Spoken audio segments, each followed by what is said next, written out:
Merci. Et donc,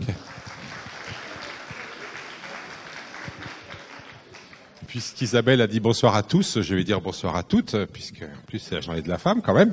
Et je voudrais... Et donc je vais vous parler de biodiversité. Et quand on parle de biodiversité, il est de bon ton de commencer par montrer des photos. Alors je vais le faire une fois pour toutes. J'ai même mis des bactéries, ça on oublie d'habitude. Mais on de montrer des photos comme absolument la garder, etc. Alors cette manière de présenter les choses a plusieurs défauts à mon avis. Le premier défaut, c'est que c'est vaguement manipulatoire, parce qu'en fait on aurait pu montrer d'autres formes, et peut-être que les gens auraient trouvé que la biodiversité c'était moins bien. Mais le défaut le plus grave, c'est de présenter la biodiversité comme une sorte de collection de timbres. Et du coup d'ailleurs les gens qui travaillent sur la biodiversité comme anti-chasseurs de papillons qui ramassent tout ce qu'ils peuvent dans la nature et puis ils les insultent en latin après. Et or, je voudrais vous dire que il y a vraiment plein d'autres choses à faire avec la biodiversité. Bien sûr, il faut faire ça aussi, mais c'est juste des éléments.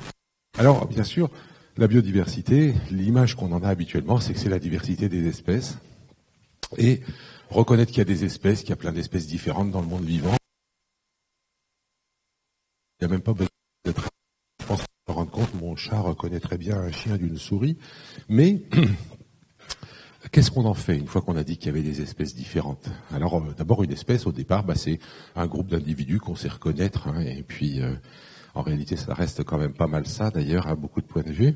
Mais après, une fois qu'on a dit ça, il reste des choses à faire. Par exemple, au XVIIe siècle, les traités de botanique français contenaient tous, et ça c'est 3 exemples différents, les dessins de cet arbre, dont il était dit que des feuilles tombent de cet arbre, d'un côté elles tombent sur la terre et se transforment en oiseaux, et de l'autre elles tombent dans l'eau et se transforment en poissons. Voilà. Bon, donc on peut passer d'une espèce à l'autre comme ça. Et puis vous savez que voilà, les traités de zoologie, toujours du XVIIe siècle, vous avez le loup-garou. Vous savez que les nuits de pleine lune, les hommes peuvent se transformer en loup. Et d'ailleurs, toujours au XVIIe siècle, le premier qui a inventé le microscope a immédiatement découvert ses propres spermatozoïdes grâce à ça. Et tout de suite, on a dessiné le dessin de gauche. Donc c'était 2 Hollandais, Van Leeuwenhoek qui découvre le microscope, qui invente le microscope, et qui découvre les spermatozoïdes, et Hartsocker, donc un de ses collègues, qui va dessiner ce petit bonhomme contenu dans un spermatozoïde, tout prêt à grandir dans la mer. Alors, c'est pas comme ça que ça marche.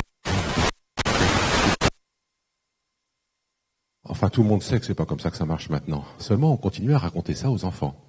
Moi, je pense que c'est important ce qu'on raconte aux enfants, parce que si on leur raconte des choses fausses, c'est beaucoup plus dur de leur faire savoir les choses vraies après. Or, aujourd'hui encore, il y a plein d'irresponsables qui, quand ils expliquent les choses à des enfants, leur disent que le papa met une petite graine dans le ventre de la maman. Vous avez déjà entendu dire ça, Il faut arrêter de dire des choses comme ça, vous vous rendez compte? Alors, j'insiste sur la journée de la femme. Ça présente la femme comme un terreau plus ou moins fertile dans lequel germera la graine qui est le produit du père. Et moi, je voudrais vous dire qu'en tant que botaniste, je veux d'abord insister sur le fait que la graine, c'est la femelle qui la produit, c'est pas le mâle du tout. Donc si un jour vous entendez dire à des enfants que papa met une petite graine dans le ventre de la maman, eh bien dites-leur non, c'est pas vrai du tout, c'est la maman qui fabrique la graine, le papa il a mis un tout petit machin de rien du tout dedans, et c'est un autre sujet, mais la question de savoir pourquoi les femmes les femelles continuent à se laisser parasiter par les mâles est un problème compliqué. Bon.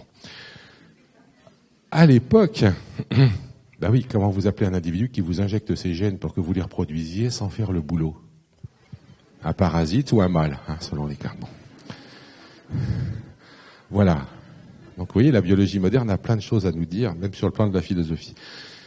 À l'époque, on prenait les choses tout à fait au premier degré. Et si la semence humaine, encore un mot qui reste, tombait par terre, on imaginait qu'elle donnait naissance à un être à moitié plante, à moitié humain, qui était la mandragore. C'était avant Harry Potter, pour les plus jeunes. Et mandragore, donc plante à moitié humaine, issue de la germination de la semence humaine dans la terre. Donc vous voyez, les hommes peuvent se transformer en loups, les arbres peuvent fabriquer des oiseaux, des poissons, la semence humaine peut faire des plantes. Jusqu'au XVIIIe siècle, on pouvait passer d'une espèce dans l'autre par des métamorphoses sans difficulté. C'est au XVIIIe que toutes ces choses-là vont être rejetées et qu'on va commencer à essayer d'organiser un peu la biodiversité d'une façon scientifique, avec la production du premier système de la nature par Carl Linné, système donc qui est présenté par Linné, fondé sur les espèces, regroupées en genres, regroupées en familles, les genres regroupés en familles, les familles regroupées en ordre, en classes, et dans les espèces, des catégories plus floues, les sous-espèces, et en dessous encore, les variétés ou races, qui sont des catégories encore plus floues, et qui donnent encore naissance à des débats politiques. Vous en avez encore vu un il n'y a pas si longtemps que ça. Bon, si vous voulez, on en discutera, mais c'est pas mon sujet de ce soir, a priori. Voilà, donc, Linné va faire cette classification avec une vision du monde extrêmement précise. Pour lui, toutes les espèces tiennent leur origine de leur souche en première instance de la main même du Créateur Tout-Puissant, car l'auteur de la nature, en créant les espèces, imposa à ces créatures une loi éternelle de reproduction et de multiplication dans les limites de leur propre type.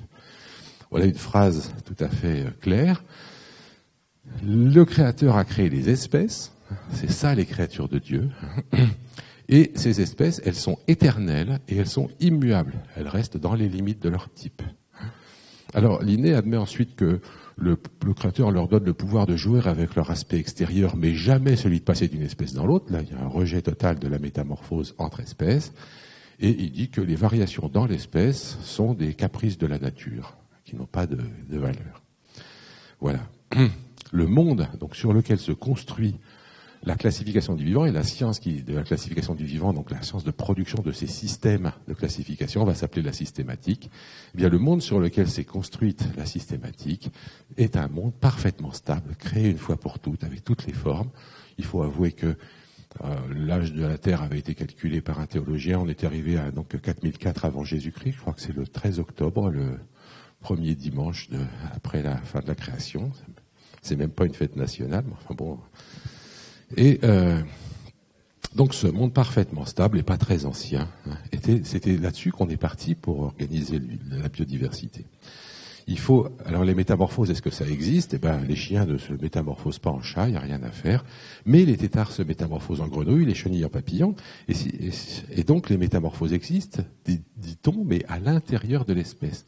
Il faut bien comprendre qu'au XVIIIe siècle, quand on décide qu'il n'y a de métamorphose qu'à l'intérieur de l'espèce, on décide ça.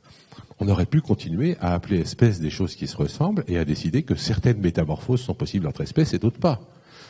Mais c'est pas ça qu'on a décidé. On a décidé que si jamais un individu se métamorphosait dans un autre, si un papillon produit une chenille, eh bien ça prouve que cette chenille et ce papillon font partie de la même espèce. Donc on a changé le statut de l'espèce. Je vous disais que mon chat sait reconnaître un chien d'une souris, mais je pense qu'il sait aussi bien reconnaître une chenille d'un papillon, et pour lui, ça ne lui viendrait pas l'idée de dire que c'est la même espèce, bien sûr. Donc, on a changé le statut de l'espèce. L'espèce a pris une dimension temporelle. L'espèce n'est plus définie sur la ressemblance, comme Cuvier encore le disait au début du XIXe siècle. Cette définition ne marche plus. Il va falloir définir l'espèce non plus sur l'aspect de l'individu, mais sur une continuité générationnelle. La dimension temps rentre dans la définition de l'espèce à partir du XVIIIe siècle. Je ne pense pas que les naturalistes de l'époque se soient rendus compte de la révolution que c'était, parce qu'à partir du moment où on commence à donner une dimension temporelle à l'espèce, on va pouvoir le donner à toutes les catégories du vivant. Et vous voyez donc effectivement, voilà une chenille à gauche qui va se métamorphoser dans le papillon qui est à droite. Ça se ressemble pas du tout. Donc l'espèce n'est plus du tout définie par sa forme, mais par une continuité générationnelle. Et donc, toute la systématique a continué à évoluer jusqu'à la fin du XXe siècle en remplaçant cette idée de ressemblance par une idée de descendance. Et aujourd'hui, on ne reconnaît plus aucune catégorie en systématique qui ne soit pas liée à une continuité générationnelle, à un critère de descendance. À l'époque, au XVIIe siècle, eh bien, les êtres vivants étaient classés selon une chaîne des êtres, en partant d'en bas le non-être, les minéraux, et puis en haut l'être parfait, Dieu, et entre les deux, vous voyez les plantes, les animaux, les femmes, les hommes, les démons, les anges et Dieu. Aujourd'hui, j'en vois encore qui sourient. Je crains que ça soit seulement à cause de la ligne hommes et femmes que vous souriez. Mais c'est aussi bête de dire que les animaux sont supérieurs aux plantes. Or ça, on n'arrive pas à s'en empêcher. C'est un problème qu'on a dans notre culture, c'est que dès qu'on voit une différence, on fait une hiérarchie. Et ça, c'est super grave. Claude Lévi-Strauss a fait remarquer que dès qu'on met une hiérarchie dans la nature, immanquablement, on en mettra aussi chez les humains, entre les sexes, entre les races, etc. Il faudrait arriver à se débarrasser de cette manie de hiérarchiser toutes les différences. Sauver la biodiversité, écoutez, le premier type qui s'en est occupé est très célèbre, il s'appelait Noé. Et la méthode, à l'époque, c'était très simple. Un couple de chaque espèce, et hop, tout le monde est sauvé. Alors, je vous préviens, ça marche pas. Ça marche pas comme ça, parce que si vous prenez juste un couple de chaque espèce, je ne vais pas poser des problèmes moraux pour les humains, parce qu'il va falloir que les descendants se reproduisent entre eux, il n'y a rien à faire, ou avec leurs parents, ce qui n'est pas mieux. Ça va faire de la consanguinité, et ça donne des mauvais résultats. Votre espèce a toutes les chances de s'éteindre quand même. Donc, on s'est rendu compte, en fait, même les gens qui ont une vision extrêmement bornée de la biodiversité, se sont rendus compte qu'il fallait de la diversité dans les espèces, qu'il suffisait pas de garder les espèces. En fait, je voudrais vous dire tout de suite que mon ennemi, c'est la notion d'espèce, en fait, dans toute cette affaire. Je pense que c'est ce qu'on appelle un frein épistémologique. Cette idée d'espèce, et que je pense qu'elle nous coûte très cher pour comprendre la biodiversité. Les espèces qui sont censées se comporter gentiment. Et donc on apprend à l'école qu'une espèce, c'est des individus qui peuvent se reproduire entre eux et pas avec les autres. Mais dans la nature, ils font jamais ce qu'on veut, les êtres vivants. Ils font toujours des trucs qu'ils ne devraient pas faire. Alors là, je crois que ça donne rien. En fait, les gens venaient me poser des questions des fois après mes conférences. Ils me demandaient, je lui montrais cette photo, ils me demandaient qu'est-ce que ça donne. Alors, je leur disais, je crois que ça donne rien. Alors, il me dit, ah bon, comment vous le savez? Je dis, on n'a jamais vu un hybride qui se baladait dans la savane, et puis ils sont quand même un peu loin dans l'arbre. Alors les gens me demandaient, il faut être loin combien dans l'arbre pour que ça marche plus? Alors, j'en ai aucune idée, moi. En fait, c'est ça qui est important, on y reviendra à la fin, c'est que, tout compte fait, la biologie reste une science terriblement empirique. C'est-à-dire que tant qu'on n'a pas essayé, on peut pas être sûr. Bon, entre les éléphants et les fraises des bois, on est sûr que ça marchera pas, mais quand on se rapproche un peu plus, si vous voulez, ça devient compliqué. D'ailleurs, on y reviendra. On reviendra là-dessus. Et la vision de la nature au XVIIIe siècle va aussi se forger à peu près comme aujourd'hui, c'est-à-dire que d'un côté, vous avez Jean-Jacques Rousseau qui dit que la nature est bonne, et ce qui va avec, la nature humaine est bonne. Au Jardin des Plantes, on avait un directeur génial qui s'appelait Bernardin de Saint-Pierre, qui explique que le melon a été divisé en tranches par la nature afin d'être mangé en famille, et que la citrouille étant plus grosse peut être mangée avec les voisins. Donc vous voyez que tout est fait dans la nature pour notre bonheur, quoi. Une vision absolument béate de la nature. Mais en même temps, il y avait d'autres gens, comme Buffon, qui a été le patron du Jardin du Roi pendant quasiment tout le XVIIIe siècle, et qui n'était pas seulement un grand naturaliste. Il y avait deux grands naturalistes au niveau international au XVIIIe siècle, c'était Buffon et Linné. D'ailleurs, ils ne pouvaient pas se saquer. Linné avait un petit avantage sur Buffon, c'est qu'il donnait des noms aux animaux et aux plantes. Donc, il a fait exprès de choisir le mot buffo pour le crapaud. Il peut se ressembler à Buffon. Et donc voilà, pour le crapaud, il y a des bonnes raisons. Et puis d'ailleurs, il a appelé Buffonia une plante qui a une odeur absolument dégoûtante. Mais Buffon n'était pas seulement un naturaliste. Buffon était aussi un industriel. Il possédait des forges à Montbard, près de Dijon. Peut-être que c'est cet aspect industriel qui lui a donné une autre vision du monde que celle que la plupart des naturalistes ont, parce que Buffon, en fait, détestait la nature sauvage. Dans un texte qui s'appelle « De la nature », qui est un peu long, alors je vous ai mis juste des petits extraits, malheureusement. C'est dommage parce qu'il a un très beau style. Il dit « Voyez ces plages désertes, ces tristes contrées où l'homme n'a jamais résidé. » Où l'homme n'a jamais résidé, la nature sauvage. Dans toutes les parties élevées, donc en haut des arbres, sans écorce et sans cime, courbés, rompus, tombant de vétusté, la nature qui partout ailleurs brille par sa jeunesse paraît ici dans la décrépitude. Elle n'offre qu'un espace encombré, traversé de vieux arbres chargés de plantes parasites, de lichens, d'agarics, fruits impurs de la corruption. Voilà. Pour le haut. Dans le bas, des eaux mortes et croupissantes qui ne nourrissent que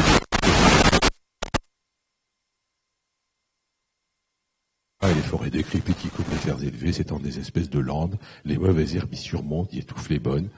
Et l'homme là-dedans, eh bien l'homme dit, la nature brute est hideuse et mourante. Voilà ce qu'un grand naturaliste du XVIIIe siècle écrit. La nature brute est hideuse et mourante. C'est moi, l'homme, moi seul, qui peut la rendre agréable et vivante. Desséchons ces marais, animons ces eaux mortes, mettons le feu à cette bourse superflue, à ces vieilles forêts déjà demi consommées, achevons de détruire avec le fer ce que le feu n'aura pu consumer. Vous voyez qu'il n'y va pas avec le dos de la cuillère. Hein. Et bientôt, au lieu du jonc, du nénuphar, dont le crapaud composait son venin, une nature nouvelle va sortir de nos mains, qu'elle est belle, cette nature cultivée, etc. Donc vous voyez, pour Buffon, la belle nature, c'est la nature cultivée. Et cette vision donc d'une nature bonne, comme Rousseau, ou d'une nature mauvaise, comme Buffon, eh bien on la retrouve à fond dans les débats aujourd'hui, et il n'y a encore pas si longtemps que ça, il y a eu des débats parlementaires qui ont été exactement de cette nature. C'était moins bien dit, parce que les gens parlent moins bien que Buffon aujourd'hui, mais c'était exactement la même chose. Si vous aimez la nature, c'est que vous aimez les choses désagréables, alors que ce qui est agréable, c'est quand on l'a totalement domestiqué. Il va falloir, pour avancer un peu sur le plan scientifique, découvrir à la fin du XVIIIe siècle, déjà au début du XIXe, avec Cuvier, que les espèces s'éteignent. La grosse découverte de Cuvier, c'est que les espèces s'éteignent. Bon. Et voilà, il trouve des gros trucs comme ça, et il dit, c'est pas possible qu'on les ait pas vus, hein, il y en a sûrement plus. Bon. Et donc, et en plus, dans les sédiments, il montre que d'un étage à l'autre, on ne retrouve pas les mêmes choses. Bon. Il en déduit que tout s'éteint. En même temps que Cuvier, Lamarck, lui, propose l'idée que les espèces se transforment. Malheureusement, Lamarck Lamarck, d'ailleurs, est le premier à employer le mot biologie, en même temps qu'un collègue allemand.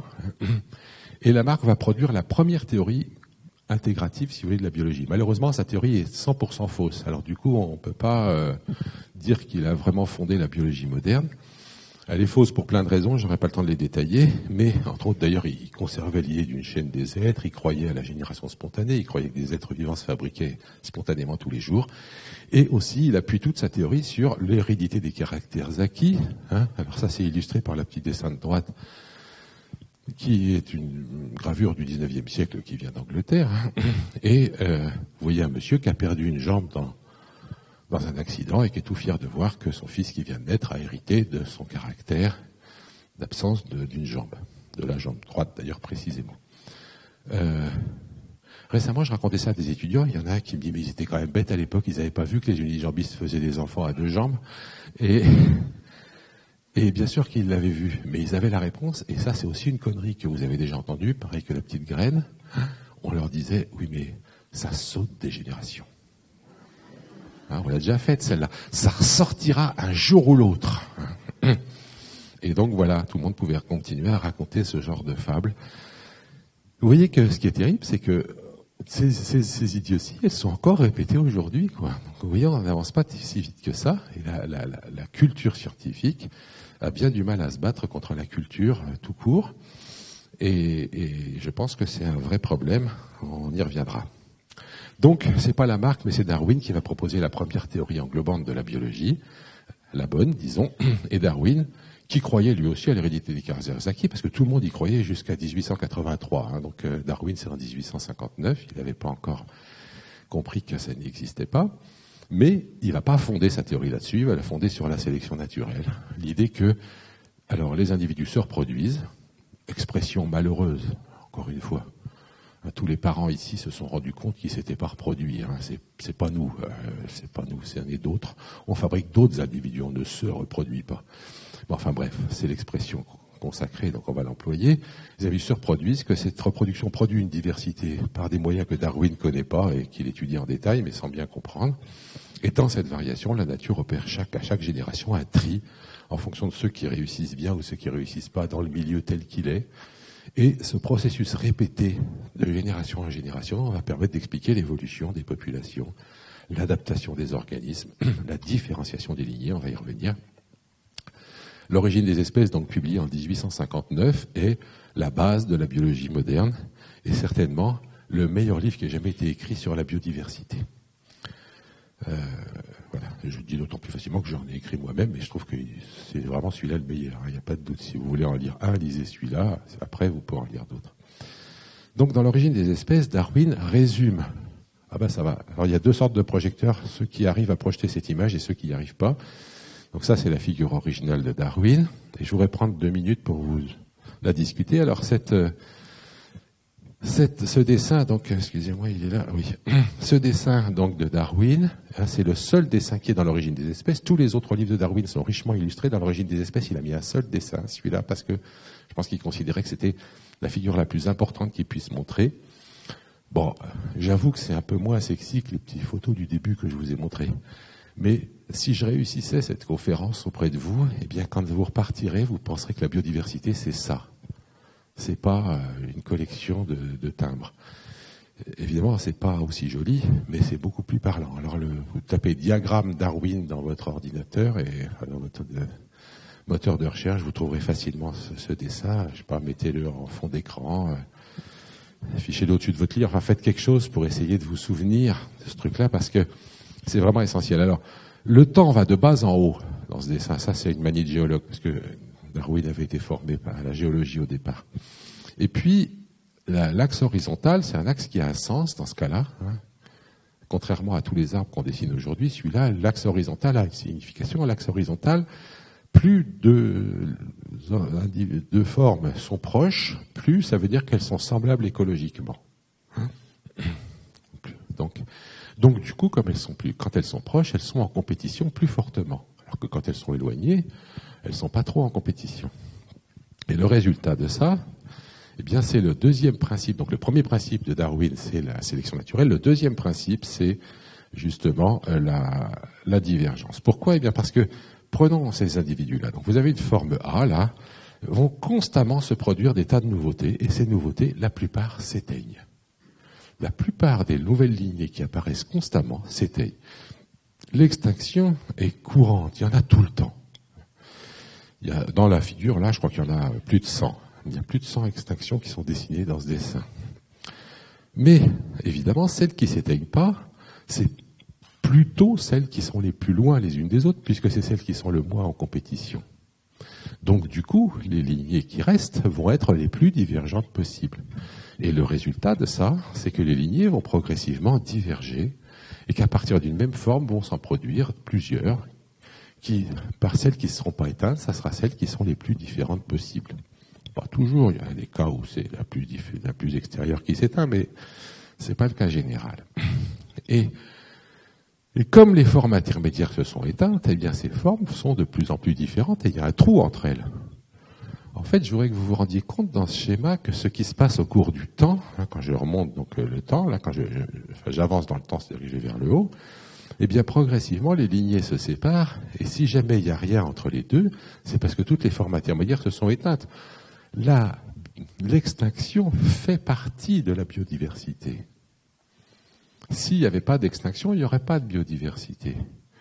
L'ensemble des vivants resterait un ensemble totalement cohésif, il n'y aurait pas ces espèces différentes qu'on trouve. Parce qu'évidemment, ce qui va se passer ici, c'est que au cours du temps, progressivement, les lignées vont diverger. Progressivement, on va pouvoir appeler ces deux lignées de variétés. Puis, s'il y a encore plus longtemps, ça va devenir deux sous-espèces. Et puis, deux espèces. Peut-être qu'à la fin, là, maintenant, on a trois espèces différentes. Ou alors, peut-être que ces deux-là, les deux premières, c'est encore des sous-espèces. Et puis, celle-là, c'est déjà une autre espèce, etc. J'insiste sur ce point. J'ai un collègue qui s'appelle Jean-Claude Amezen, qui travaille sur la mort cellulaire. Il a écrit un très beau livre qu'il appelait « La sculpture du vivant », pour expliquer que la mort des cellules est quelque chose d'essentiel pour nous. Hein, par exemple, nos doigts, quand on est embryon, ils sont collés, et c'est la mort des cellules qui permet de séparer nos doigts, qui sculptent notre corps. Eh bien, je voudrais que vous compreniez que l'extinction sculpte la biodiversité. S'il n'y avait pas d'extinction, il n'y aurait pas d'arbres, il y aurait juste un magma cohésif. Donc, voilà, alors aujourd'hui, on sait bien que cette biodiversité qui s'est constituée comme ça, eh bien, on sait la reconstituer. On sait que l'ensemble des êtres vivants part d'un arbre. Il y a 3 branches au départ, alors on ne sait pas bien dans quel ordre elles sont apparues, mais il y a 3 grosses branches, les bactéries et les archées. Alors les archées, on les a découvertes il n'y a pas si longtemps que ça. Avant, on les avait confondues avec des bactéries, c'est normal. À l'œil nu, ils se ressemblent complètement, puisqu'on les voit ni les unes ni les autres. Et puis les eucaryotes, dont nous faisons partie, dans lesquels les animaux sont une petite branche. Alors ça, c'est l'arbre historique de celui qui a découvert les archées, qui s'appelait Woose. On a découvert aussi que les champignons étaient les frères des animaux, n'étaient pas du tout du côté des plantes, etc. On est en train d'affiner cet arbre du vivant. Et voilà. Et puis, quand on regarde l'extrémité qui nous concerne le plus, eh bien, on regarde les grands singes, et là, on trouve, alors de façon très simplifiée, une lignée qui va vers l'orang-outan. En fait, on ne devrait pas dire l'orang-outan, il y a plusieurs espèces d'orang-outan. Une lignée qui va vers les gorilles, là aussi, il y a plusieurs espèces. une lignée qui part vers les chimpanzés et les humains, avec les chimpanzés qui ont deux espèces, donc les bonobos et les chimpanzés, puis les humains, où il n'y a plus qu'une seule espèce qui a probablement zigouillé toutes les autres. Donc, ça, c'est un arbre moderne. C'est-à-dire que l'orang-outan, vous voyez, c'est une femelle. Parce que jusqu'à une époque récente, jusqu'aux années 80, quand on avait le choix, on mettait les mâles. Maintenant, on fait attention. Et puis, aussi, on mettait les hommes tout en haut. Maintenant, on les met au milieu. Vous voyez, ça a l'air de rien, mais ça change tout. Voilà. Donc, ce schéma, c'est un schéma qui nous explique comment se fabrique la biodiversité, qu'est-ce qu'elle devient. Et évidemment, pour le comprendre, il faut comprendre que, en réalité, si jamais à un moment donné, j'appelle espèce de deux branches de cet arbre, avant, elles n'étaient pas encore des espèces. Et puis après, je ne sais pas ce que ça deviendra. Est-ce que l'une s'éteindra? Est-ce qu'elle continuera à se différencier? Ça deviendra deux genres. Il n'y a pas un moment, tout d'un coup, où deux lignées deviennent des espèces différentes. Ça se passe progressivement. Du coup, la différence entre des espèces et des sous-espèces, ou des sous-espèces et des variétés, n'est pas quelque chose de net. Ah oui, excusez-moi, ça c'est pour le cas où le projecteur n'y arriverait pas. Bon. Darwin insiste là-dessus. Il écrit, jusqu'à présent, on n'a pas pu tracer une démarcation entre les espèces et les sous-espèces. On n'a pas réussi davantage à tracer une démarcation entre les sous-espèces et les variétés fortement accusées, ou entre les variétés à peine sensibles et les différences individuelles. Vous voyez, des différences entre deux individus, entre deux variétés, entre deux sous-espèces, entre deux espèces, il y a un continuum de diversité. Et donc ces différences se fondent l'une dans l'autre par des degrés insensibles en une véritable série. Si on avait compris ce qui est écrit là, qui a été écrit il y a plus de 150 ans, eh bien, on ne présenterait pas du tout la biodiversité de la façon dont on la présente habituellement. Parce qu'aujourd'hui, la plupart des gens considèrent que la biodiversité, c'est la diversité des espèces. Et même ceux qui sont très au courant et qui font attention, ils disent la biodiversité, premièrement, la diversité entre espèces, deuxièmement, la diversité dans l'espèce, comme si ce n'était pas la même. Mais c'est la même. Il n'y a pas une limite à l'espèce avec un truc entre les espèces et un truc dedans. C'est la même chose. La biodiversité, ça fonctionne. D'abord, c'est pas un état, c'est une dynamique. Darwin écrit ça donc dans l'origine des espèces. Un an après, en 1860, il écrit à un ami: je suis souvent désespéré d'obtenir que la majorité des naturalistes simplement me comprennent. Des gens intelligents qui ne sont pas des naturalistes et qui n'ont pas une idée bigote du terme espèce montrent plus de clarté d'esprit. Je suis content qu'il ait employé le mot bigote parce que je pense qu'il y a effectivement un truc un peu religieux dans cette vision de l'espèce et je pense que nous soyons croyants ou non, ça ne change rien. Notre culture est fondée sur cette idée de la genèse et on n'arrive pas à s'en sortir. Et notre enseignement de la biologie, il est fait là-dessus aussi, avec des espèces qui sont définies comme ceci, cela et qui ne bougent pas, avec un monde qui ne bouge pas. Or, la biologie, c'est pas un truc qui ne bouge pas, c'est un truc qui bouge tout le temps. Quand on présente la biodiversité, si vous tapez biodiversity sur un moteur de recherche, vous allez trouver des trucs comme ça. Vous voyez, c'est très clair. Les espèces, et puis derrière, tout un fatras. Voilà. Ben, c'est pas du tout comme ça que ça marche. Les espèces, donc, comme je vous le disais, elles se croisent entre elles. Alors, on dit, ah oui, mais c'est pas grave, leurs hybrides sont stériles. Mais vous savez, on raconte que les mulets sont stériles. Les ânes, les chevaux, les zèbres, on arrive à croiser tout ça. Et quand on fait ça, on trouve certains individus qui sont stériles et puis d'autres pas. C'est pas du tout aussi net que ce qu'on vous raconte. De même avec les lions et les tigres, on a longtemps cru que c'était de bonnes espèces, et puis il y a quelque temps, on a commencé à trouver des hybrides. Jusqu'à il y a 40 ans, on croyait que les lions et les tigres, c'était des bonnes espèces sans problème, et puis maintenant qu'on a les hybrides, on est drôlement embêtés. Vous voyez cette maman tigre qui l'échouille son petit descendant tigron, non, ligre. Ligre, ouais. Eh bien, et j'ai une mauvaise nouvelle, c'est que parce que quand on a su que ces hybrides existaient, tout le monde a dit, oh, mais ils vont être stériles. Ben voilà, pas de chance, ils sont pas tous stériles. Et on s'en fout, c'est quand même deux espèces, évidemment. Parce que des espèces, c'est des groupes qu'on a constitués parce qu'on estime qu'ils ont suffisamment d'homogénéité et de différence avec les autres, un point, c'est tout. Alors, ça vous convainc pas, les histoires de lions et de tigres? Ben tiens, je vous présente celui-là. Ça, c'est un hybride chèvre-mouton. C'est très mignon. Alors, je ne crois pas que ça ait de nom en français. En anglais, ça s'appelle un geep, pour goat et sheep. Et c'est fertile. Il y avait un très beau travail de l'INRA de Tours sur la fertilité de ces hybrides. Or, les ovins et les caprins, c'est des genres différents. C'est pas simplement des espèces, là, c'est des genres. Voilà. Donc, arrêtons avec cette histoire de stérilité des hybrides. Ça marche pas. Une espèce, c'est pas un ensemble d'individus qui peuvent se croiser entre eux et pas avec les autres. C'est un groupe d'individus que les systématiciens qui s'y connaissent ont repéré comme ayant une homogénéité suffisante et une différence suffisante avec les autres pour qu'on ait envie de leur donner le statut d'espèce. Point. Et si vous ne faites pas confiance aux systématiciens, eh ben, tant pis pour vous, parce qu'il n'y a pas d'autre manière de les définir. Bon, je passe là-dessus, j'ai pas le temps. Alors, le problème, c'est que pour comprendre ce que je suis en train de vous dire là, il faut arrêter avec la genèse et passer à une vision vraiment dynamique de la biodiversité. Et le problème, et pour arrêter avec la genèse, c'est pas facile. Moi, j'ai constaté que les gens, souvent, ils croient qu'ils me disent des trucs d'évolution, et en réalité, ils me parlent de création. En fait, tout le monde a une vision créationniste du monde. C'est terrifiant. J'ai entendu des gens, oui, ils remplacent le mot créateur par le mot évolution. Alors, ils vont dire, et même notre président de la République l'a fait il n'y a pas longtemps au muséum, hein, il a parlé de la création. Les gens vont nous dire, l'évolution a créé les espèces. Voilà. Vous voyez, vous remplacez le mot créateur par évolution, puis c'est cool. Hein. Et pire, l'évolution a créé les espèces, et à la fin, elle a créé l'homme. On est loin d'être les derniers à arriver. Est-ce que vous croyez? Les chimpanzés se sont différenciés après nous, les bonobos et les chimpanzés. Et la dernière espèce qu'on ait vue apparaître sur Terre, c'est le moustique du métro londonien. Et qu'il n'y a pas de quoi en faire un plat. Hein. Le fait de ne pas être le dernier, ça n'a aucune importance. Il faut arriver à voir la biodiversité comme un phénomène dynamique, un truc qui bouge tout le temps. Ce dessin, ce qu'il vous dit, c'est que la biodiversité d'aujourd'hui, c'est pas la même que celle d'hier, et ça sera pas la même demain. Il n'y a rien à faire. Nous sommes dans un système dynamique. Est-ce qu'un système dynamique peut avoir un équilibre? Ben oui, il existe des équilibres dynamiques. Simplement, un équilibre dynamique, c'est pas la même chose qu'un équilibre statique. Vous voyez, ça, c'est un équilibre statique, et si je le bouge un peu, il revient. Voilà. Ça, c'est un équilibre statique. Ah, voilà. Ça, c'est un équilibre statique aussi, mais pas très stable. Bon, il y a des gens qui voient la biodiversité comme ça. Là, ils disent toujours, je suis en pouce, ça va tomber.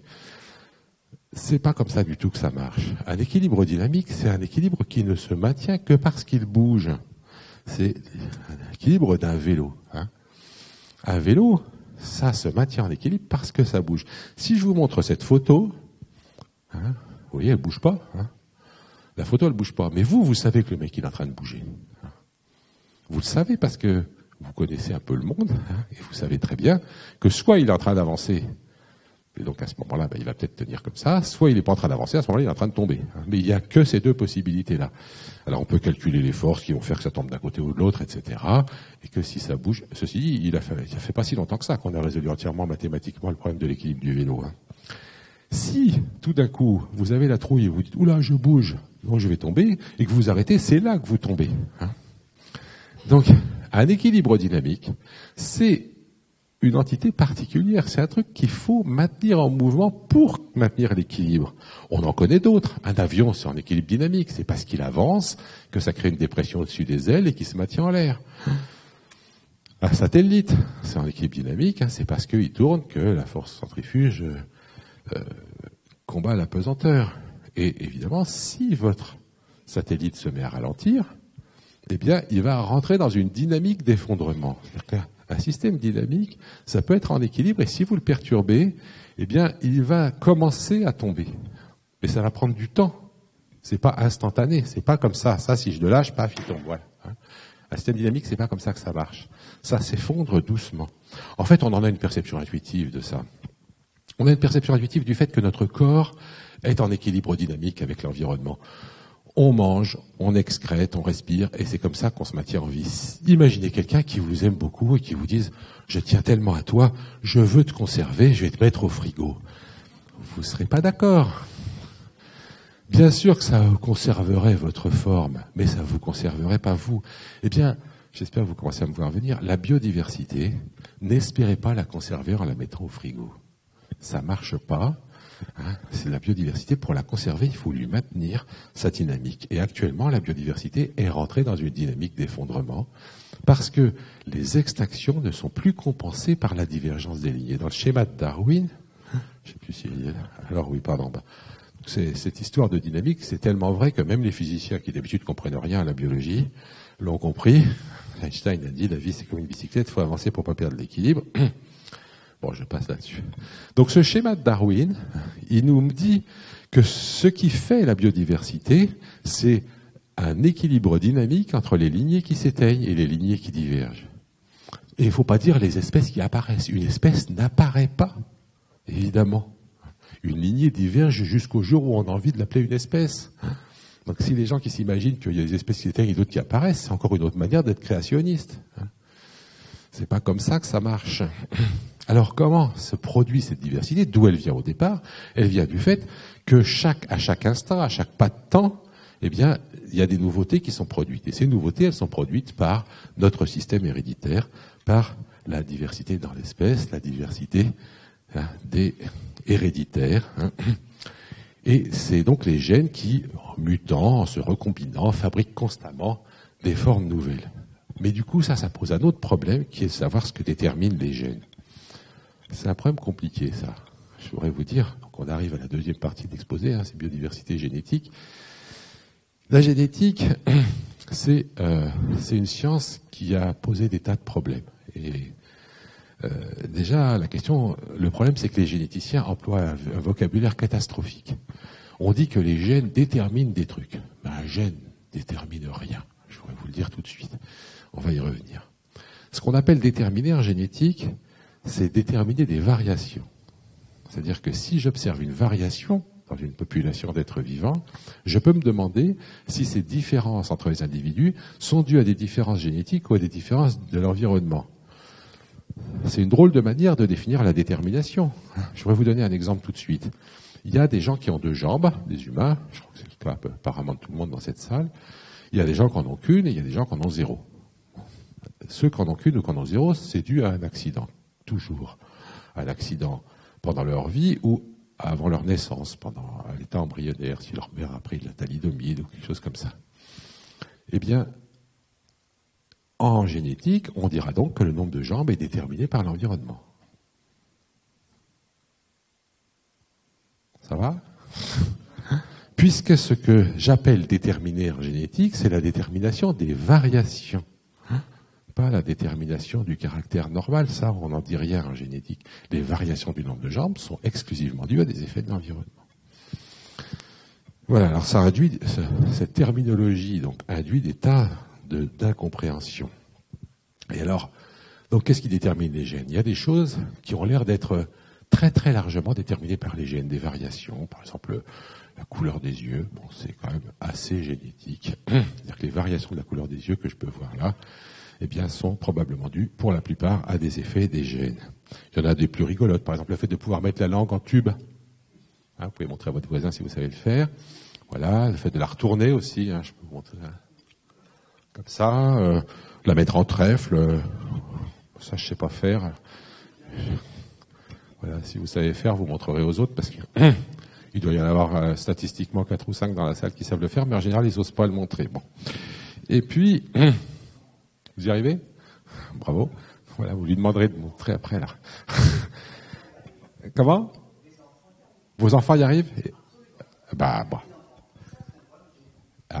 Ni vous, ni votre femme? Ni vous, ni votre femme? Et vous avez essayé? Parce que le truc intéressant, j'en ai discuté avec des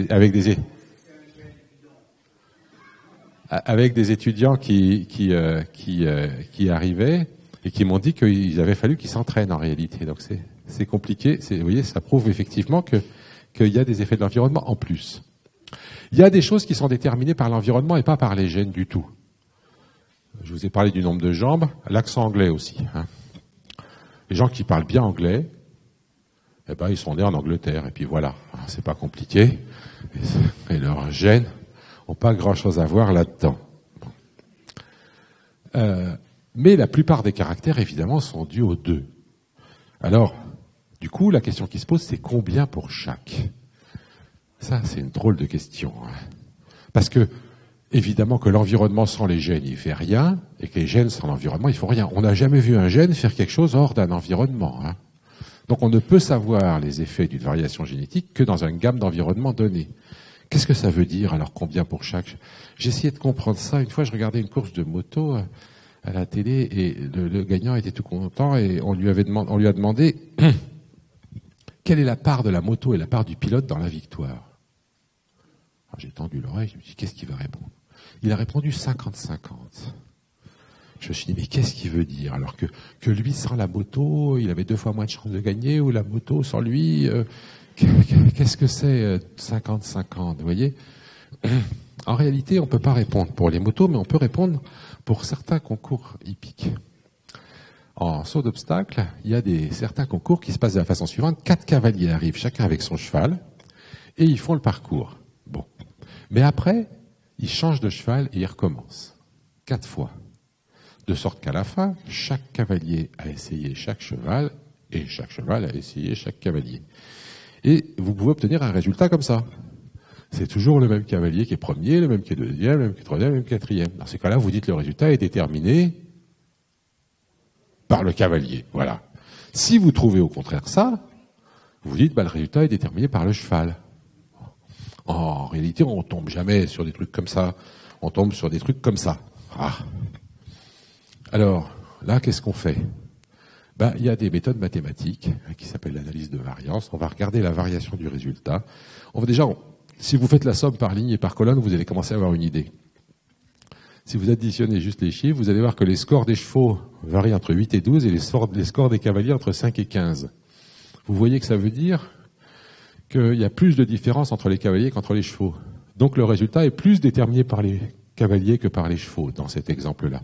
Mais vous voyez bien que c'est vrai pour cet exemple-là. Si je change, j'enlève un cheval, je mets un âne à la place, pouf, les chevaux vont devenir beaucoup plus importants. Et si vous enlevez un cavalier et que vous m'enlevez et vous mettez moi à la place, pareil, ça va changer tout. Ça va augmenter le poids des cavaliers, dans tous les sens du terme. Alors donc voilà, on peut faire une part, dire quelle est la part du cavalier et du cheval dans le résultat, mais simplement on peut le dire pour ce groupe de cavaliers-là et ce groupe de chevaux-là. Pour les gènes et l'environnement, c'est la même chose. Je peux dire, il y a telle part pour les gènes et telle part pour l'environnement, mais dans un environnement donné et avec des individus donnés. Si je change les individus ou si je change l'environnement, je vais trouver un autre résultat. Donc ces résultats, ils sont complètement contingents à ce que j'ai regardé. Quand on fait de l'agronomie, on mesure ce genre de choses, on dit que le rendement du blé est à tant % héritable. Très bien, parce qu'on sait dans quel environnement on le fait, on essaye. Et puis d'ailleurs, si on change d'environnement, ça marche plus. Et d'ailleurs, c'est un ennui parce que ça veut dire que ce que je vais faire comme amélioration du blé à certains endroits, ça marchera peut-être pas ailleurs. Et en tout cas, quand je parle des humains, vu la variation énorme d'environnement qu'il peut y avoir, ces chiffres ont souvent pas grand sens. D'autant que, en changeant l'environnement, on peut changer les effets des gènes. Je vais vous donner 3 exemples. Les 2 premiers sont pas très polémiques, le 3e l'est un peu plus. Quand tout le monde donne du lait aux bébés, il y a des bébés à qui il manque un gène qui permet de digérer, qui code pour une enzyme qui permet de digérer le lactose, le sucre du lait. Du coup, ces bébés s'intoxiquent avec le lactose, ça détruit leur système nerveux et ils meurent. La galactosémie a donc été décrite comme une maladie mortelle, génétique, et c'était strictement génétique, c'était 100% génétique. Comme toutes les maladies génétiques dont vous avez entendu parler, sauf que maintenant, on sait très bien ça, on repère dès la naissance des bébés qui ne peuvent pas digérer le lactose, et on leur donne des jus de fruits, etc. à la place du lait, et ils se portent très bien, et une fois qu'ils sont grands, ils n'en ont plus rien à foutre de ne pas digérer le lactose. Donc, aujourd'hui, ce gène ne détermine plus une maladie. Il détermine juste un régime à suivre quand on est bébé, c'est tout.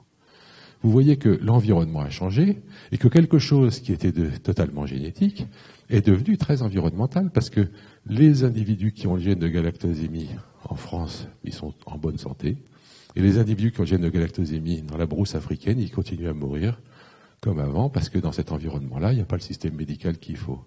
Donc l'environnement, aujourd'hui, est très largement déterminant dans le fait d'être malade de la galactosémie ou non. Bon, ça c'est un cas très simple, on voit bien. Vous comprenez pas?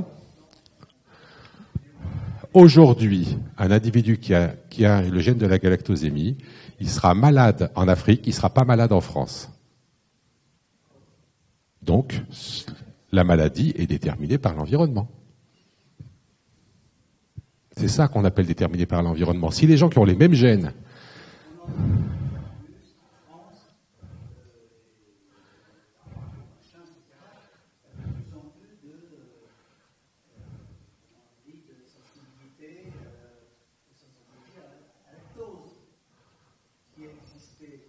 Non, la galactosémie, c'est pas ça. C'est pas ça.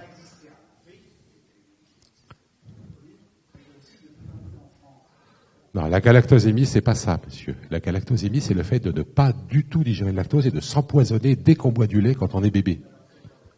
C'est ça la galactosémie. Alors la maladie dont vous parlez, c'est autre chose. Hein.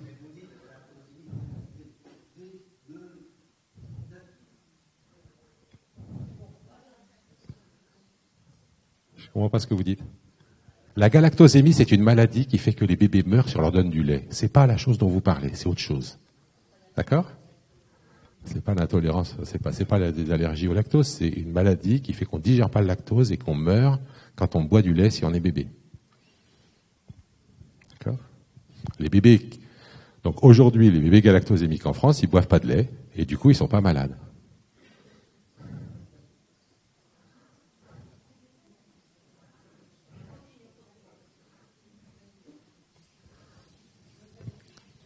Vous chercherez dans Wikipédia, vous trouverez galactosémie. Bien. Donc, deuxième exemple. Il y a de plus en plus d'obèses dans nos sociétés. Et on trouve des gènes d'obésité. Et ces gènes d'obésité sont des gènes qui font que les individus, aujourd'hui, qui ont ces gènes-là, ont beaucoup plus de chances d'être obèses que les individus qui n'ont pas ces gènes-là. Mais ces mêmes gènes ne rendaient pas obèses il y a 100 ans. C'est-à-dire que les gènes qu'on appelle des gènes d'obésité aujourd'hui sont des gènes qui rendent obèses dans notre environnement actuel, mais qui ne rendaient pas obèses dans l'environnement d'il y a une centaine d'années. Troisième exemple, dans les environnements sociaux actuels, on observe des différences statistiques de comportement entre hommes et femmes. Les hommes ont plus confiance en eux que les femmes, ils ont des salaires plus élevés, ils ont les cheveux plus courts, en moyenne. C'est vraiment particulièrement remarquable chez les collégiens. Je me suis amusé l'autre jour dans une classe de collège à mettre d'un côté les individus à cheveux courts, de l'autre les individus à cheveux longs, ça a été du 100%. C'est-à-dire que le chromosome Y détermine le fait d'avoir les cheveux courts.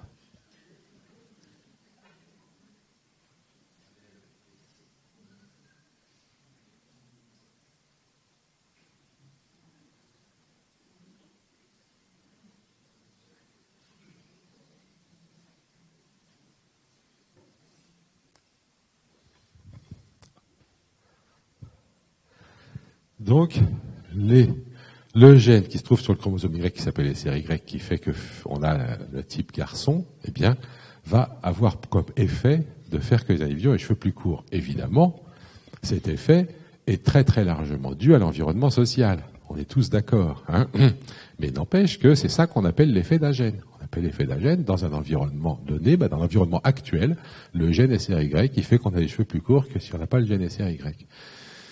Évidemment que si on change, alors premièrement, évidemment que si on change d'environnement, ça peut donner tout à fait autre chose, et je peux vous en témoigner, parce que quand j'étais jeune, c'était pas du tout comme ça. Croyez-le ou pas, mais moi j'avais les cheveux jusque là, et on avait tous, et les seuls qui avaient les cheveux courts quand j'étais jeune, c'était les filles. Donc ça change, l'environnement change l'expression des gènes. Ça, c'est très important parce que c'est pas simplement qu'il y a une part de variation due au gène et une part de variation due à l'environnement, c'est qu'en plus, les environnements différents modifient même les effets des gènes. Et ça, j'insiste bien là-dessus parce qu'évidemment, dans les débats sur sexe et genre, les gens qui prétendent que tout est déterminé génétiquement, eh bien, c'est parce qu'ils n'ont pas compris la génétique. Et je voudrais vous dire qu'évidemment, la non-compréhension de ce phénomène, du fait que l'environnement change les effets des gènes, amène à des débats politiques catastrophiques. J'ai pas le temps de vous le montrer aujourd'hui, mais il y a eu un débat, par exemple, entre Nicolas Sarkozy et Michel Onfray, juste avant la première élection de Sarkozy, où Michel Onfray affirme « Nous sommes façonnés, non pas par nos gènes, mais par notre environnement ». C'est génial de dire ça. C'est un débat entre un philosophe et un homme politique où ils en viennent à parler de gènes, alors qu'aucun des deux ne sait ce que c'est qu'un gène. Et ils ont un avis dessus tous les deux. Et quand Onfray dit « Nous sommes façonnés non pas par nos gènes mais par notre environnement », vous pouvez être sûr d'une chose. Un type qui dit ça, c'est sûr qu'il est de gauche. C'est intéressant. Et s'il y a un type vraiment à droite en face, il va pas être d'accord. Et ça rate pas. Nicolas Sarkozy lui répond, je ne suis pas d'accord avec vous, etc. Il explique et il finit par la force de l'inné est immense. Voilà. Alors pourquoi est-ce que les gens de gauche n'aiment pas les gènes? C'est normal. Si vous n'avez pas compris ce que je viens de vous dire avant, et que vous croyez que quand on a un gène, paf, ça y est, c'est déterminé, on ne peut plus rien changer. L'environnement ne pourra plus rien. Ça veut dire que s'il y a des délinquants, on n'y pourra jamais rien. Donc, du coup, il n'y a aucune amélioration sociale possible. Hein, donc évidemment que tant qu'on a mal compris la génétique est de droite, si vous voulez. Moi, ça m'angoisse vachement, hein, parce qu'à chaque fois que je fais une manip de génétique, je ne sais jamais si je vais trouver un résultat de droite ou de gauche. C'est extrêmement désagréable, vous voyez. En réalité, donc une fois que vous avez compris que l'environnement peut changer les effets des gènes, vous pouvez tranquillement être de gauche ou de droite et regarder si les gènes agissent ou pas, et ça change plus rien. Je voudrais insister là-dessus. Cependant, historiquement, ça n'a pas toujours été comme ça. Dès le début du XXe siècle, quand on a découvert les lois de la génétique, eh bien, on a commencé à se dire qu'il était temps d'améliorer l'espèce humaine, et on a fabriqué une nouvelle science qu'on a appelée l'eugénique, qui était la sélection des humains pour arriver à améliorer l'espèce humaine. Alors, elle a été présentée comme l'autodirection de l'évolution humaine, et on a essayé de comprendre d'où venaient les tarés dans la société américaine. Alors ça, c'est des images qui viennent des USA. Voilà. Alors, ils ont remonté les généalogies des fous, des débiles, des prisonniers, des criminels, etc. Puis ils trouvent des gens dans le passé, puis ils redescendent.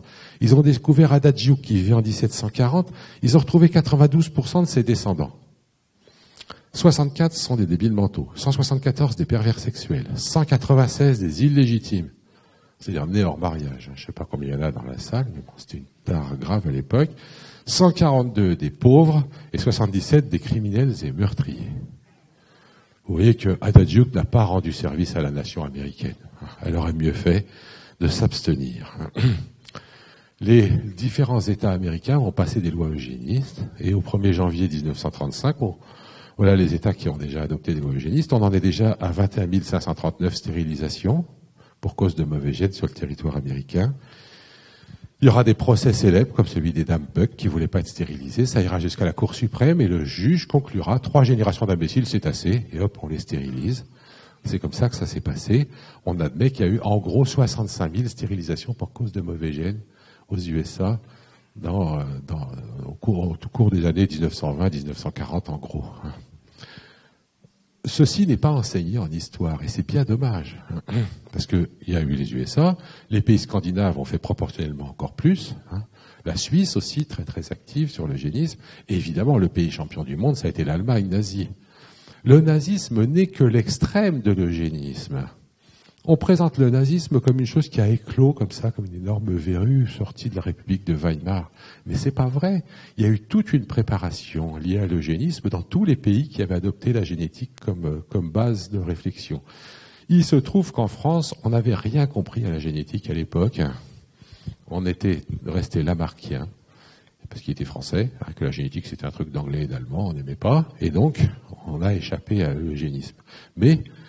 Mais comprenez bien que le nazisme est le produit, entre autres, de la science et de la génétique, et d'une idée qui est apparue à cette époque-là, qui était l'amour de la race pure. Alors, les deux derniers points importants que je voudrais vous dire aujourd'hui. Premièrement, tous les scientifiques à l'époque ont été eugénistes. Tous. C'est l'ensemble du milieu scientifique qui a défendu l'eugénisme. C'est pas quelques excités dans un coin. Les plus malins se sont retirés du mouvement avant les autres, mais c'est tout. Et il a fallu découvrir les camps de concentration et l'horreur du nazisme pour que ça s'arrête. Parce qu'à Nuremberg, on a affirmé que le respect de la dignité humaine était plus important que quoi que ce soit d'autre, que rien ne pouvait excuser les crimes contre l'humanité, et du coup, même pas le progrès pouvait excuser ça. Or, à l'époque, avant Nuremberg, au nom du progrès, on pouvait faire n'importe quoi. Aujourd'hui, au nom du progrès, on n'a plus le droit d'attenter à la dignité humaine. Bon, pendant que j'y suis de vous faire ce petit tour d'horizon, je voudrais vous dire qu'en Russie, il y avait un très grand généticien qui s'appelait Vavilov, qui étudiait la diversité des plantes cultivées, et c'est sur ces travaux que je finirai tout à l'heure. et leur évolution. Et il a montré que chez les plantes cultivées, il s'était passé exactement ce qui s'est passé dans l'arbre de Darwin. On a constamment, chaque agriculteur a sélectionné ses plantes à soi, et ça a fabriqué une très grande diversité des plantes cultivées. Malheureusement pour lui, un dénommé Lysenko a réussi à convaincre Staline et les soviets que la génétique était une science bourgeoise réactionnaire. Pourquoi? Parce que la génétique dit qu'il y a des différences innées, alors que tous les mouvements ouvriers du début du XXe siècle étaient partisans de ce qu'on appelle la tabula rasa, c'est-à-dire le fait que les hommes naissent tous semblables. C'est ce que disait Onfray tout à l'heure, nous sommes façonnés non pas par nos gènes, mais par notre environnement. Et bien donc Lysenko a convaincu Staline de ça, et du coup tous les généticiens soviétiques ont été se retrouvés en prison, et Vavilov est mort de faim dans la prison de Saratov en 1943. L'agronomie soviétique a donc été développée sur des bases totalement fausses, puisque Lysenko avait promu une discipline qu'il appelait le mitchourinisme, enfin bref, une science de l'hérédité complètement fausse. On sait que l'agriculture soviétique s'est effondrée, et on dit, en France, on aime beaucoup les sciences humaines, et on dit que c'est parce que les kolkhozes, c'était pas bien, la propriété, machin, on en avait besoin. Mais en réalité, le fait qu'on ait basé toute la biologie soviétique sur des choses totalement fausses a été catastrophique pour toute l'agriculture soviétique. Il a fallu attendre les années 80 pour que l'Union soviétique réhabilite la génétique et recommence à travailler un peu sérieusement les plantes cultivées et les animaux domestiques. Alors je voudrais vous finir en vous disant que tout ça, le problème qu'on est en train de voir là, c'est des problèmes liés à l'idée de progrès. Pourquoi est-ce que tous les scientifiques étaient pour l'eugénisme? Eh bien parce que l'eugénisme, c'était le progrès. Et que le progrès, rien ne doit arrêter le progrès. Et surtout, chez les scientifiques, il y a une espèce de foi dans le progrès. Le progrès, c'est bien. Et aujourd'hui, le progrès, c'est quoi? Dans le domaine de la biologie et de la biodiversité, c'est les biotechnologies. Alors le progrès, ça a été la race pure. Et je vous ai parlé de l'eugénisme, mais chez les plantes et chez les animaux, on a fait exactement la même chose. Sauf que malheureusement, il n'y a pas eu de Nuremberg pour eux, encore. J'espère que ça viendra. Et aujourd'hui, donc, si vous voulez savoir où est le progrès, vous allez sur le site de Monsanto, sur le web, vous allez voir. Ça, c'est une page du site de Monsanto. Vous voyez un agriculteur heureux. Il est heureux parce qu'il cultive du maïs Monsanto. Alors, tout va bien pour lui. Son maïs résiste au Roundup, donc s'il y a une mauvaise herbe, crac, il fout du Roundup et tout va crever sauf son maïs. Et puis, si jamais un insecte mange son maïs, crac, le maïs, il tue les insectes qu'il mange. Donc, tout va bien pour cet agriculteur. Bon, Monsanto, c'est une boîte qui a tous les défauts. Alors, c'est pratique. Déjà, vous savez que la première chose qu'ils ont inventé, ça a été un défoliant, un truc qui fait tomber les feuilles des plantes. Et pendant la guerre du Vietnam, les soldats américains se plaignaient que les Viettes se cachaient sous les feuilles. Alors Monsanto a dit, on va vous vendre notre agent orange, vous allez les pendre sur la campagne vietnamienne, les feuilles vont tomber, et déjà ils pourront plus se cacher dessous, et puis en plus, les cultures vont crever, ça va quand même un peu leur poser des problèmes, ils n'auront plus rien à manger. On sait aujourd'hui que Monsanto connaissait les effets sur les enfants dont les parents seraient exposés à l'agent orange. Et on n'a jamais réussi à les faire condamner pour ce truc-là. Mais ceci dit, Monsanto, aujourd'hui, ils ne sont pas tellement pires que les autres. C'est les mêmes que Syngenta ou Dupont ou tout ce que vous voudrez, ou Bayer. Et qu'est-ce qu'ils font aujourd'hui? Ils font des OGM. Bon, je ne vais pas discuter des dangers pour les OGM, pour la santé. C'est un sujet que vous connaissez sûrement déjà. Il y a plein de débats, etc. Ce qui est remarquable, c'est que les scientifiques, encore une fois, au nom du progrès, refusent d'accepter l'idée qu'il puisse y avoir des problèmes avec ces biotechnologies. Et à l'Académie des sciences, etc., à l'Académie de médecine, on est à fond pour les OGM. Il n'est pas question de dire qu'il peut y avoir des problèmes avec ces technologies. Mais le problème le plus grave, pour moi, il n'est pas là. Il est dans le fait que ce système-là, qui fonctionnait chez les plantes cultivées, comme l'a montré Vavilov, bien donc ça a fabriqué une très grande diversité des plantes cultivées. Et ça, c'est en train de s'arrêter, et les OGM y contribuent. Ils ne sont pas les seuls, mais ils y contribuent. Pourquoi? Ce monsieur-là, il avait décidé de ne pas acheter des colzas Monsanto. Il ressemait ses propres colzas tous les ans. Et tous ses voisins achetaient du Monsanto. Et les pollens de colza, c'est comme le nuage radioactif de Tchernobyl, ça ne s'arrête pas à la bordure des champs. Ça se balade. Du coup, les plantes de M. Schmeiser, il s'appelle, recevaient des pollens transgéniques de Monsanto. Et du coup, quand il récoltait ses graines, il y avait des gènes de Monsanto dedans. Et il resemait des graines avec des gènes de Monsanto. Et Monsanto s'en doutait. Alors Monsanto est venu prélever des graines dans ses champs, les a analysées, et ils ont montré que dans les graines de M. Percy Schmeiser, il y avait les gènes brevetés de Monsanto. Monsanto a fait un procès à M. Schmeiser, en lui demandant 400 000 $ de dommages et intérêts pour avoir semé des graines avec leurs gènes brevetés, et en demandant l'interdiction qu'il continue à semer ses semences. C'est allé jusqu'à la Cour suprême canadienne et il a été dispensé des $400 000 parce que c'était des gènes de résistance au Roundup et qu'il n'utilisait pas de Roundup sur ses cultures.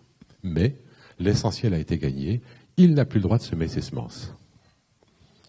Ça veut dire quoi? Alors chez le maïs, par exemple, on sait maintenant que les maïs traditionnels mexicains sont en train d'être contaminés aussi avec des transgènes brevetés. Actuellement, les entreprises de biotech mènent une guerre des semences sans merci. Chaque entreprise met des gènes brevetés dans les plantes, laisse le vent envoyer les pollens chez les voisins, et les plantes avec les gènes brevetés chez le voisin, elles sont à vous quand vous avez fait ça. Les entreprises sont en train de se partager toute la diversité génétique des plantes cultivées. Ça, c'est quelque chose... Or, effectivement, la diversité génétique des plantes cultivées, de toute façon, elle est devenue de plus en plus réduite, parce que comme on a voulu tout homogénéiser, que l'idéal de l'agronomie actuelle, c'est d'en arriver à des champs immenses et parfaitement homogènes, traités lourdement avec des pesticides, si possible en avion pour en mettre plus, et bien évidemment, on arrive à une agriculture qui est ultra fragile. Je ne sais pas si vous vous rendez compte que des centaines de milliers d'hectares sont semés avec les mêmes graines actuellement, et que ces graines appartiennent au total à 4 compagnies ou 5 dans le monde. Il n'y a presque plus de diversité dans les champs. Eh bien, moi, je vous le garantis qu'un jour ou l'autre, ce résultat va donner des catastrophes. Vous inquiétez pas, ils s'en sont rendus compte. De grands altruistes, comme M. Bill Gates, qui est d'ailleurs le premier actionnaire de Monsanto par hasard, ont décidé de conserver la diversité, la biodiversité des plantes cultivées. Et pour ça, qu'est-ce qu'ils ont fait? Ils ont monté un grand frigo souterrain en Norvège, à Svalbard, un petit archipel. Et là-dedans, on est en train de mettre toutes les graines des plantes cultivées de la planète. Voilà, la biodiversité est mise au frigo. J'espère que ça vous rappelle ce que je vous ai dit tout à l'heure. On est en train de nettoyer la diversité à la surface de la planète dans les champs cultivés et de la garder au sous-sol, dans un frigo, à Svalbard. Qu'est-ce que ça fait une graine dans un frigo? Eh bien, ça vieillit doucement, et puis au bout d'une dizaine d'années, ça commence à plus germer. Donc, si jamais on garde ces graines une vingtaine d'années, eh ben, on aura fabriqué un immense cimetière souterrain de biodiversité. Alors, les gens me disent, mais pourquoi ils font ça? Ça sert à rien. Eh bien, si, évidemment, parce que les graines seront mortes, mais qu'est-ce qu'il y aura encore dedans? Il y aura les gènes. Et qui c'est qui saura aller extraire les gènes pour refaire de la biodiversité? Les entreprises de biotech. Donc tout va bien. Voilà ce que nous sommes en train de laisser faire si nous sommes inactifs. Moi, je pense sincèrement que la biodiversité sauvage mérite qu'on s'en occupe, et il y a des tas de gens qui s'en préoccupent. Mais la biodiversité des plantes cultivées, c'est la nourriture même des humains. C'est de ça qu'il s'agit, et on est en train de la laisser totalement disparaître au profit d'un fonctionnement fou dans lequel on imagine qu'on va totalement homogénéiser les cultures et ne garder la biodiversité que sous forme de gènes dans un frigo souterrain. Je crois sincèrement que le fait de conserver les gènes dans un frigo souterrain et de détruire la biodiversité des plantes cultivées dehors, c'est ultra dangereux. Et qu'en plus, c'est une vision créationniste de la biodiversité. Vous voyez, c'est comme si on avait fabriqué toute la diversité possible des plantes cultivées jusqu'au XXe siècle, et maintenant il n'y a plus qu'à essayer de la garder congelée. Mais bon Dieu, on l'a fabriquée en 10 000 ans d'agriculture, cette diversité. Si on revoyait un tout petit peu notre système agricole, on saurait mettre en place des systèmes qui produisent de la biodiversité. Au lieu de ça, on la voit comme créée une fois pour tous, et on essaye de la garder au frigo et de l'exploiter progressivement en la perdant. Eh bien, moi, je pense qu'un jour ou l'autre, à force d'homogénéiser les cultures, d'immenses dégâts vont arriver. Un jour ou l'autre, des maladies vont se mettre à se répandre sur les cultures parce qu'elles sont trop homogènes. Et ce jour-là, j'espère que les gens comprendront, et qu'il ne sera pas trop tard déjà, et j'espère que les gens comprendront qu'il faut arrêter cette folie. J'espère que les gens comprendront qu'il faut absolument exiger que les systèmes agricoles remettent de la diversité dans les champs. Si on ne le fait pas, donc cette diversité qui existe encore un peu, parce qu'il y a encore quelques systèmes traditionnels qui maintiennent de la diversité, mais plus pour très longtemps. Si on laisse les firmes actuelles continuer ce qu'elles font, on n'y arrivera pas. Je pense que si on remet pas en œuvre les processus que Vavilov avait montrés sur la diversité, eh bien la diversité cultivée disparaîtra. Ça veut dire qu'on aura arrêté le vélo. Et voilà, vous savez ce qui se passe quand on arrête le vélo. Eh ben, on se casse la figure. Je pense que nous sommes dans cette situation-là. moi, je me bats pas contre les OGM parce que j'ai peur que ça me rende malade. Peut-être que ça me rendra malade ou pas, j'en sais rien, mais je suis sûr d'une chose, il y a des gens qui vont mourir de faim gravement et en quantité si jamais on continue à laisser les choses faire comme ça. Donc je pense que même si beaucoup de scientifiques sont convaincus que les technologies vont nous sauver, moi je pense qu'actuellement, de la façon dont elles sont utilisées par notre système économique, elles mettent vraiment beaucoup d'humains en danger. Et que donc, même si les scientifiques sont tous d'accord, eh bien, moi je continue à pas être d'accord et je pense qu'il faut qu'on fasse attention à ce qu'on fait. On s'est déjà planté sur l'eugénisme, il faudrait peut-être arrêter avec la biodiversité. Et je pense que ça, c'est l'affaire de tous. Donc c'est dans les universités que je viens dire ça, mais aussi ailleurs.